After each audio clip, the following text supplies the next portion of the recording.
साथियों, आज सौराष्ट्र और कच्छ सिर्फ अवसरों का ही क्षेत्र नहीं है, बल्कि ये क्षेत्र भारत की ग्रोथ का एंकर रीजन बन चुका है। ये रीजन आत्मनिर्भर भारत अभियान को गति देने वाला बहुत बड़ा सेंटर बन रहा है। भारत को ग्लोबल मैन्युफैक्चरिंग हब बनाने में सौराष्ट्र और कच्छ की बहुत बड़ी भूमिका है और ये भूमिका मार्केट ड्रिवन है और यही बात इन्वेस्टर्स के लिए सबसे बड़ा भरोसा बनती है। यही राजकोट में ही 2.5 लाख से अधिक एमएसएमईज हैं।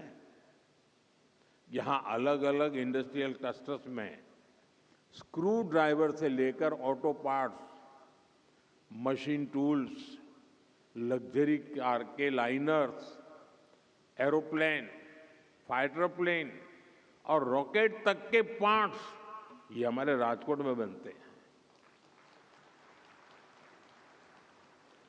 यानी यह रीजन लो कॉस्ट मैन्युफैक्चरिंग से लेकर high precision, high technology manufacturing तक पूरी वैल्यू चेन को सपोर्ट करता है और यहां का ज्वेलरी उद्योग तो अपने आप में विश्व प्रसिद्ध है। यह सेक्टर स्केल, स्किल और ग्लोबल लिंकेज तीनों का उदाहरण है। साथियों, अलंग दुनिया का सबसे बड़ा शिप ब्रेकिंग यार्ड है। दुनिया के 1/3 शिप्स यहीं पर रिसाइकल होते हैं। यह सर्कुलर इकोनॉमी में भारत की लीडरशिप का भी प्रमाण है। भारत टाइल्स के बड़े प्रोड्यूसर में से एक है। इसमें भी मोरबी जिले का योगदान बहुत बड़ा है। यहां मैन्युफैक्चरिंग कॉस्ट कॉम्पिटिटिव भी हैं और ये ग्लोबली बेंचमार्क भी है। और मुझे याद है, सौराष्ट्र के अखबार के लोग यहाँ मौजूद होंगे और मेरे बाल नोच लेते थे। एक बार मैंने यहाँ सौराष्ट्र में भाषण में कहा था, मैं એમ કહેલું કે હું જોઈ શકું છું કે એક સમય એવો આવશે કે મોરબી, જામનગર અને રાજકોટ આ ત્રિકોણ મિની જાપાન બનશે। ત્યારે મારી બહુ મજાક ઉડાયેલી।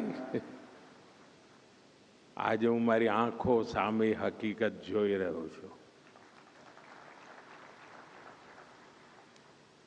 हमें धोलेरा स्पेशल इन्वेस्टमेंट रीजन पर भी बहुत गर्व है। आज ये शहर मॉडर्न मैन्युफैक्चरिंग का बहुत बड़ा केंद्र बन रहा है। धोलेरा में भारत की पहली सेमीकंडक्टर फैब्रिकेशन फैसिलिटी तैयार हो रही है। ये रीजन फ्यूचर टेक्नोलॉजी के लिए अर्ली मूवर एडवांटेज दे रहा है। यानी आपका इन्वेस्टमेंट बढ़ाने के लिए इस क्षेत्र में जमीन पूरी तरह तैयार है। इंफ्रास्ट्रक्चर रेडी है, पॉलिसी प्रेडिक्टेबल है और विजन लॉन्ग टर्म है। साथियों, सौराष्ट्र और कच्छ भारत की ग्रीन ग्रोथ का, ग्रीन मोबिलिटी का और एनर्जी सिक्योरिटी का भी एक बड़ा हब बन रहा है। कच्छ में 30 गीगावाट कैपेसिटी का रिन्यूएबल एनर्जी पार्क बन रहा है। ये दुनिया का सबसे बड़ा हाइब्रिड एनर्जी पार्क होगा। आप कल्पना कर सकते हैं, यह पार्क पेरिस सिटी से भी 5 गुना बड़ा है। यानी इस क्षेत्र में क्लीन एनर्जी एक कमिटमेंट के साथ साथ कॉमर्शियल स्केल रियलिटी भी है। आप सभी ग्रीन हाइड्रोजन के पोटेंशियल से परिचित हैं।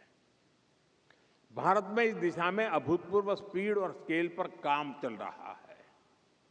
यहां कच्छ और जामनगर ग्रीन हाइड्रोजन प्रोडक्शन के बड़े केंद्र बन रहे हैं। कच्छ में एक विशाल battery energy storage system BESS भी स्थापित किया जा रहा है, यानी रिन्यूएबल एनर्जी के साथ ग्रिड स्टेबिलिटी और रिलायबिलिटी भी एंश्योर की जा रही है। साथियों, कच्छ और सौराष्ट्र का एक और बहुत बड़ा सामर्थ्य है, यह रीजन भारत के वर्ल्ड क्लास पोर्ट से लेस है। भारत के एक्सपोर्ट का बहुत बड़ा हिस्सा यहीं से गुजरता है। पीपावाव और मुंद्रा जैसे पोर्ट्स भारत के ऑटोमोबाइल एक्सपोर्ट्स के मेजर हब बन चुके हैं। पिछले वर्ष गुजरात के पोर्ट से करीब 2.25 लाख व्हीकल्स एक्सपोर्ट हुए हैं। लॉजिस्टिक्स ही नहीं, यहां पोर्ट लेड डेवलपमेंट के हर एस्पेक्ट में इन्वेस्टमेंट की अनंत संभावनाएं हैं। इसके साथ ही गुजरात सरकार फिशरीज सेक्टर को भी विशेष प्राथमिकता दे रही है। फिशरीज इंफ्रास्ट्रक्चर पर यहां बड़े पैमाने पर काम हुआ है। सी फूड प्रोसेसिंग से जुड़े इन्वेस्टर्स के लिए यहां स्ट्रांग इकोसिस्टम तैयार है।